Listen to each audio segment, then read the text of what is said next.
Hi, good evening. So this week, much like the final chapter of our textbook, was an in-depth review of my own personal life and how the concepts, the examples apply both in my personal life and even at work because I do work with Generation Text. Um, This week, I really like how Dr. Ozit broke the 10 Commandments of contemporary parenting down. And as I went through the week, I kind of did the same thing in my own life, looking at how my parenting aligns with these suggestions.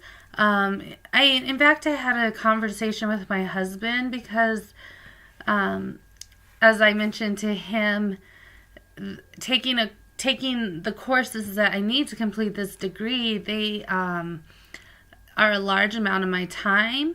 And also financially, there is a piece to it, and we're paying for it. And what I want to get the very most that I can out of what I'm learning and the time that I'm spending. So I talked to him about how we can apply a lot of the different lessons, the different things that I've researched, how we could apply these into our parenting and encourage our children just to be better children. I feel like my husband and I, we've always been really dedicated parents. We've read books. We keep up. We're what you would call pretty active parents, I believe. But this week I really wanted to just focus in and experience that and how we're doing it and how we're dealing with technology and really learn about how I could help my family to benefit from the technology. So kind of applying the 10 concepts that Dr. Ozit talked about this week. I'd kind of like to just review those and what I noted about them because they apply to the text, the entire book that we've read. And that was probably my aha moment this week is I've decided I'm not going to loan out my textbook because there's so many good resources listed. I used my book to highlight, make notes, underline, and I want to be able to take this information and apply it. And I'm certainly going to need reference as I do that. And I also asked my husband maybe he could at least flip through and read through my notes and the things I underline. I'll just make a post online recommending the book. I did let a couple of people know that they could borrow it, but recently I realized that I loaned out a book and never received it back, which is fine, and that's because I tend to borrow and let someone else borrow. But this time I think I really want to keep the book because there's a lot to apply. So the way that I'm applying the 10 Commandments, the emphasis on family, I think this is really important. And this has always been one of my number one parenting goals. In fact, this year, it was real funny how this class started January 2nd. So I was just, thinking about, I like to call them New Year's goals. And I was, kind of prioritizing my goals for the year. And parenting was definitely at the top of that list. So, and then the idea of our family, my husband and I had worked so hard to be where we are today, to create this family, the way that we are as a family unit, the opportunities that we have, the way that we live our life, that we'd worked, up until this point for this, and how important it was that we just live in the moment and make the best of being a family, because honestly, it's as if we're halfway through the parenting because my daughter is 10 and my son is 8. So, hopefully they'll be moving on to college around 18. So we're only halfway there. So really, I want to focus in with my children on the family, how important it is. We decorated the house together this week for Valentine's Day, and I purchased some little stickers that go on your wall at the dollar store saying positive phrases about the family. So this was a way that I saw that I could, this week, that I focused in on, and I could emphasize family in my children's life. And of course, spending time together. That's really important. Today, I took the day off of work because my kids had the day off of school for parent-teacher conference. And we just hung out. It was awesome. Me and my daughter baked together. And we used technology to do that. In fact, the recipe I had found on Pinterest that I wanted to try, and so we went through and we read about it, and we screenshotted the directions and the ingredients, and we used the phone to follow the recipe, so like a cookbook. That's one thing I've taken the time all week to point out to my children, is all the ways that we use technology, trying to open their mind to what really is going on when someone might be using a device. So secondly, demonstrate unconditional love. This one's pretty easy for me. My kids really are my world. They're why I do everything. And so I really want them to understand that. The third commandment is to consciously define fundamental values. And so this is something I visited with my husband to see how we were doing that. Are we still on the same page? What are the values that we want to teach our children? And that was a refreshing conversation. We talked a lot about how we enjoy attending Mass and our children going to CCD, because these are places that we can reinforce these values. We talked about the benefit of, although we're very busy, these are important activities to have scheduled into our week. And fourth commandment, constantly reevaluate normalcy. This definitely has been an ongoing theme in my own life since I started this class, because I realized just how much technology has impacted the generation that I am raising and I am working with.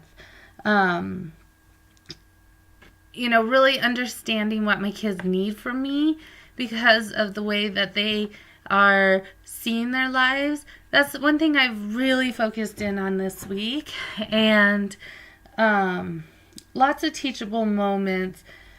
I've been very conscious of explaining to my kids when I'm communicating with them why. So even if I'm saying yes or no to a question, you can go do this because we have plenty of time. No, you cannot do that because, right now we're not going to use our devices, whatever it may be.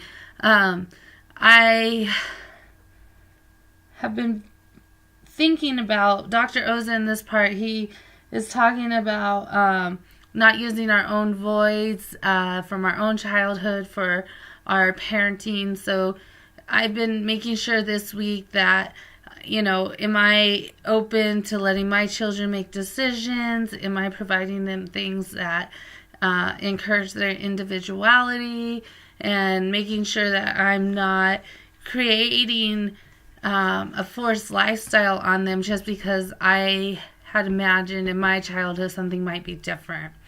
The fifth commandment was to practice active parenting. And I'm just so grateful that I was able to take this class and have the opportunity to learn more about Generation Text. I have always been one to read a lot of books, ones about parenting, but since I have been studying, it's been a little bit of a challenge because I don't have time. So it was really nice to take 7 weeks and intensely just focus in on parenting Generation Text and being active and finding those teachable moments. I've had so many discussions with my children this last week about why we do things, what we're doing, how our family feels, what it means to come home and be with your family. So I'm really trying to apply all these commandments by being an active parent. The 6 was to model behavior consistent with the moral character that you want to teach your children. And I've seen a lot of opportunities this week when we read the Parents Are Hypocrites article. It really struck me because I wanted to know, what do my kids really think I'm always doing? Because I do struggle, just like all parents, with the amount of time my kids want to spend on electronics. My son loves to play Xbox games, even if it is Minecraft, which he shows me these amazing three-dimensional things that he constructs within this world is totally awesome. There's still a limit to the amount of time he needs to spend on there. So I have really been trying to explain to my children what's appropriate, when they can do things. Regarding my son's Xbox, letting him know that it's a privilege to get to play these games. Even though they provide all these opportunities, it definitely isn't a priority or something that comes first. And then modeling consistent behavior. The time that my husband and we spend on electronics, what do my kids think? Like, I think we're telling them it's okay to always be staring at your screen. I have had numerous discussions this week with my children about what I'm doing on my phone. So last night we were going to parent-teacher conference, and we were also going out to eat. And my son's like, can we please stop at the house and pick up my phone so if I'm bored I have something to do? And I was like, absolutely not. The only reason I'm carrying my phone right now is in case there's some sort of emergency. I have cell phone minutes. I have texts. People can reach me. And I explained to him, you do not need your phone right now. You're going to be a part of a discussion with your teacher and I, and then you're going to listen politely when it's your sister's turn. And then at the restaurant, we'll be eating. We went to the restaurant, and they had the $1.99 games, like iPads on the table. And I told my son, I was like, we're not paying for it because we're celebrating how well you've done. And if you're on this tablet, you're only focused in on it, and we're not here to play games. We can play games anywhere. At the same time, at dinner, my son has a severe allergy, so we used the tablet to ensure that he was receiving food that he could eat and would not make him ill. So I showed him, this is the benefit. It, lets us sort. We can go in and look at your allergies. So this week I've been trying to model, especially with technology, really good behavior. What I would like to see in my children. I do want them using technology to their benefits, like at dinner, him looking up his allergies. But I wanted to spend time with my kids, and I didn't want him playing the games on the iPad. Him and his sister would have sat across from me, and I would have been on my phone, because we've done that before. So I've learned. Number 7, keep pace with technology and youth. I think that I have a little bit of an advantage here because I am an online academic advisor. I use technology constantly. I think in the article they define different types of parents based on the usage, and thinking about the 8 hours I spend a day on the computer at work and the time I spend for this class, I definitely fit into that category. So I think that's a little bit of advantage for me. I'm familiar with the technology and what's going on. Number 8 is establish and maintain appropriate limits. I definitely have been looking at the time that my entire family spends with different technology, and I'm looking at different ways that we can put more limits onto this. In fact, last weekend I had my son earning time by doing small chores and then having 30 minutes of Xbox time. And I realized that we're going to have to, as a family, come up with some sort of routine or some way to track time, because if it were up to my kids, they love to be on electronics. Number 9 of this week's chapter of the commandments was work towards a healthy balance. And I definitely am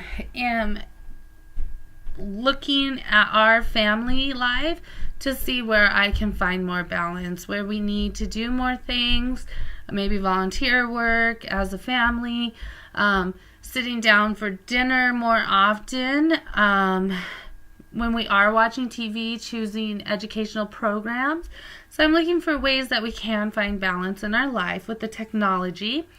And then number 10, I've talked about this a lot, is finding the benefit for my children with technology. Just like the example of the restaurant, looking up the dairy allergies. Throughout the week, I've encouraged my children to use different apps on their devices, even the calculator, the dictionary. I want them to see that there are so many more things that technology provides than gaming or social media or those type of opportunities. So for me, just like this chapter kind of reviewed the whole textbook, for me this week was a review of all of that material that we've studied throughout the past 6 weeks. And now I'm looking forward to fully applying to my family the different things that I've learned in the research. And I am writing my final paper on immediate gratification, and this has proved useful in my research already on situations within my family and situations at my work. So for me, I've really enjoyed the material and learning, and I feel like there's so much more. And I am committed to active parenting right now and to raising the best I can in Generation Text. And that's kind of what Dr. Ozit left us with, is how much of an opportunity it is to raise this generation, make the best of the technology, and have the brightest generation. And for me, I'm fully committed to that in my parenting. I am looking forward to your comments and your videos. Have a great evening.